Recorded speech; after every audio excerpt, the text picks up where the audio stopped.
Ma mirë të shakonu në vend saj sot, si kërra që në do shprej keqarje shumë madhe. Nga gjykata kërkojmë vendim të drejtë dhe meritor.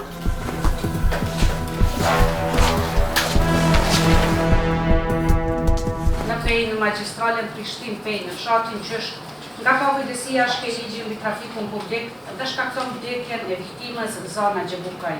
Në atë mënyrë që Gjersaj Pandeuri ishte duke qarkulluar me automjetin e tij të markës VV-NK Golf me targa 03739 IE me ngjyrë të hirit në rrugë brenda vendbanimit ku kufizimi i shpejtësisë është 60 km/h, me të arritur këtë vendkalimi përkombësor ku kishte qenë duke kaluar rrugën viktima nga ana e majtë e drejtimit të lëvizjes së automjetit për në anën e djathtë, me një shpejtësi lëvizje prej 89.31 km/h, nuk i kushton kujdes të veçantë viktimës dhe nuk i jep përparësi, por e godet të njëjtën pjesën e përparme të anës së djathtë të veturës, me që rast i shkakton lëndime të rënda trupore, të cilave viktima nuk ka mundur të mbijetojë dhe ndron jetë me datë 4/5/2025, rreth orës 15:45 minuta në qendrën klinike universitare të Kosovës.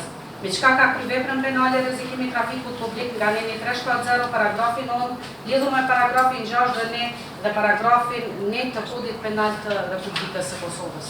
Atëherë ftohet i Pandeuri, Argjend Kastrati, që të deklarohet lidhur me fajsin apo pafajsin e tij, si deklarohesh Argjend fajtor apo i pafajshëm? Unë ndjej vetëm fajtor. Unë ndjej vetëm fajtor. Për rastin që ka ndodhur. Dhe shpreh pendes për rastin që ka ndodhur. Edhe dua të kërkoj falje dhe ndërshime gjithë. Dhe dua të kërkoj falje familjarëve, djerës, edhe gjithë personave që janë prejkë në të rast. Dhe ndërshime familjarëve të pandevurës dhe gjithë personave që janë prejkë nga ky rast. Ma mirë të shakonu në vend saj sot, si ky rast që ka ndodhur. Shprej keqarje shumë madhe. Në këto rrethana, gjykata merr akt vendim, aprovohet pranimi i fajësisë nga ana e Pandeurit Argjend Kastrati për veprën penale rrezikimi i trafikut publik nga neni 370 paragrafi 9, lidhur me paragrafin 6 dhe 1 të kodit penal të Republikës Kosovës. Unë nuk po diçka më shumë, po edhe këtu më ka përgatitur diçka, nëse më lezu, për shkak se nuk është gjendje me.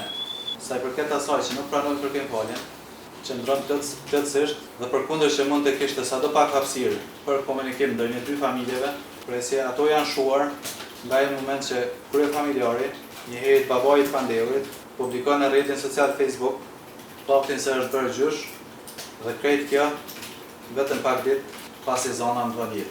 Familja e Pandeurit do duhej të ishin më të përmbajtur pasi nga veprimet e këtij të fundit në komunikacion ka humbur jetën zona, e cila po ashtu është një e dikujt. Nga gjykata kërkojmë vendim të drejtë dhe meritor, i cili edhe do të reflekton të qartë qëllimin e dënimit si kërkesë ligjore që rrjedh nga neni 38 të kodit penal. Shpallja e gjykimit për këtë çështje penale do të bëhet nesër me datën 01/07/2025 me fillim në orën 11:00.